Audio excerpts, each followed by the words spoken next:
IHSG hari ini, Jumat, 28 Agustus tahun 2026, dibuka menguat 0,21% ke level ke-6.535. Semenit perdagangan berjalan, IHSG melanjutkan penguatan sebesar 0,25% ke level ke-6.538. Sebanyak 291 saham menguat, 110 saham melemah, dan 562 saham lainnya stagnan. Mayoritas sektor berada di zona hijau, dipimpin energi, konsumer, keuangan, bahan baku, hingga teknologi. Sementara sektor industri dan kesehatan menjadi dua sektor yang melemah pada awal perdagangan.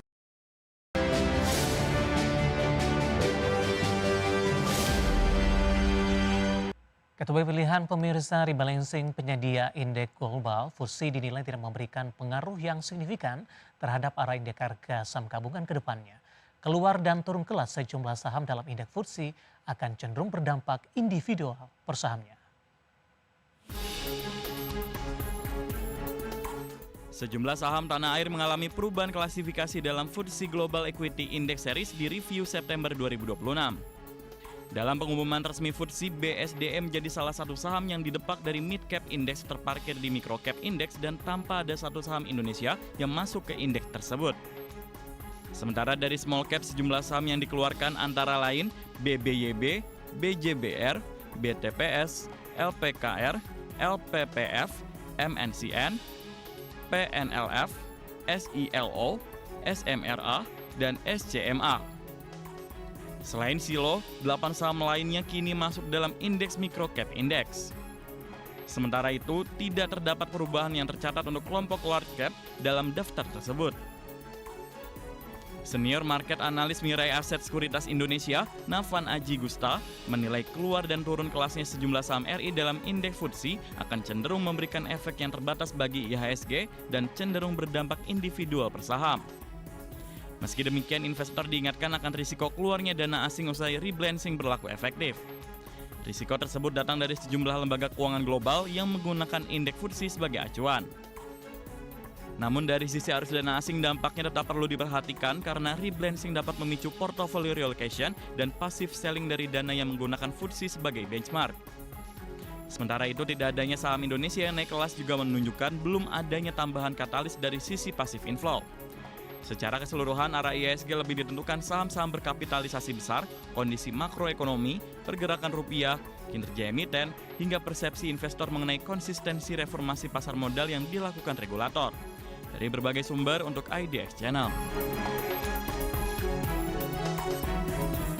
Informasi emiten pemirsa, emiten perkebunan PT Eagle High Plantation atau BWPT menargetkan pembagian dividen interim kepada pemegang saham untuk tahun 2026. Rencana ini seiring dengan pertumbuhan kinerja perseroan dan usai merampungkan kuasi reorganisasi. Dikutip dari Keterbukaan Informasi Bursa Efek Indonesia, Direktur sekaligus Chief Financial Officer CFO PT Eagle High Plantation Tbk BWPT, Chong Kamlong, mengatakan perseroan tengah mengkaji pembagian dividen interim di tahun 2026, sementara dividen final akan dipertimbangkan berdasarkan kinerja keuangan tahun berjalan perseroan. Pembagian dividen menjadi salah satu target perseroan untuk memberikan manfaat kepada pemegang saham. Perseroan menyebutkan pemegang saham tidak hanya diharapkan memperoleh keuntungan dari kenaikan harga saham, namun juga dari pembagian dividen. Rencana pembagian dividen interim tersebut sejalan dengan pertumbuhan kinerja perseroan di semester 1 2026. Berdasarkan laporan keuangan perseroan, perseroan membukukan pendapatan Rp3,26 triliun, meningkat 17,15% dibandingkan capaian Rp2,78 triliun di periode yang sama tahun sebelumnya. Sejalan dengan pertumbuhan pendapatan, laba bersih perseroan naik 22,87% menjadi Rp211,19 miliar di semester 1 2026 dari Rp171,89 miliar di semester 1 2025. Di sisi lain, pembagian dividen interim akan dilakukan usai rampungnya kuasi reorganisasi. Sebelumnya, perseroan akan melakukan kuasi reorganisasi dengan menghapus akumulasi rugi atau saldo laba negatif sebesar Rp3,71 triliun. Langkah tersebut dilakukan untuk menata kembali struktur permodalan perseroan melalui eliminasi akumulasi rugi yang membebani ekuitas. Rencana kuasi reorganisasi tersebut telah mendapatkan persetujuan pemegang saham dalam rapat umum pemegang saham luar biasa RUPSLB di 29 Juni 2026 lalu. dari berbagai sumber untuk IDX Channel. Dan secara teknikal di sepanjang perdagangan hari ini saham BWPT mengalami penguatan signifikan seiring laju penguatan indeks harga saham gabungan. Langsung saja kita ke grafis yang pertama, kita akan coba lihat pergerakan saham BWPT di sepanjang perdagangan hari ini, update jelang penutupan dan posisi penutupan di hari sebelumnya. Penutupan di hari sebelumnya di level 96, kemudian pada pukul 9 di sesi pertama pada pagi tadi dibuka di level 95. Dan selanjutnya pada pukul 10 muat di 98 dan melesat di 11.30 ke level 101. Laju penguatan terbatas di penutupan sesi pertama siang tadi di 99, 13.30, pembukaan sesi kedua kembali menguat di 100, 13.45, melanjutkan penguatan di 102. Sementara pasca pembukaan indeks harga saham gabungan sempat menguat ke level 103 intraday tertinggi hari ini dan sempat melemah ke level 95. Dan ini merupakan level pembukaan pada sesi pertama pada pagi tadi. Kita beralih ke grafis selanjutnya, pergerakan saham BWPT ini sudah mengalami pelemahan yang cukup signifikan, namun secara teknikal mencoba untuk bangkit di 2 bulan perdagangan terakhir. Di 2 Januari, saham BWPT masih diperdagangkan di 145, kemudian 23 Februari di 147, Maret, April, Mei hingga Juni mengalami tekanan yang cukup dalam seiring pelemahan indeks harga saham gabungan di 8 Juni beberapa bulan lalu.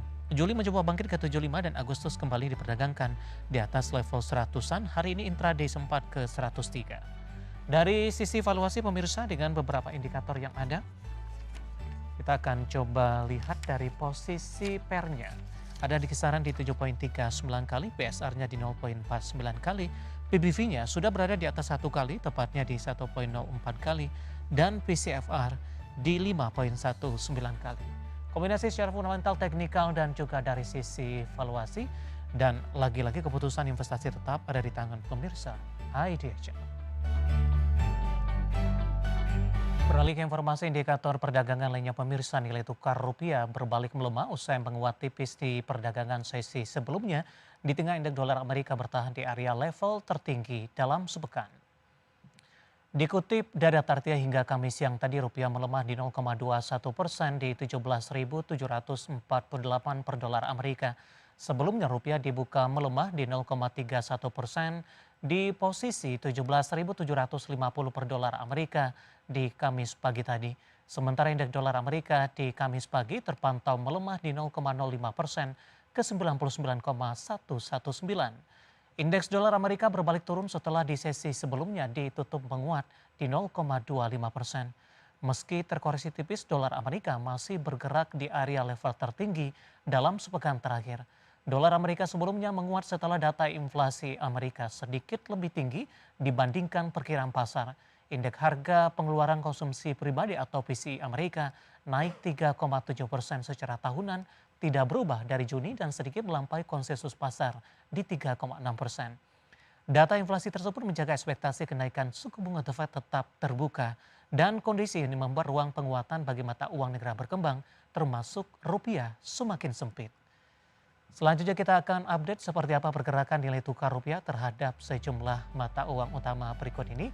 Dapat Anda saksikan grafis di layar televisi Anda.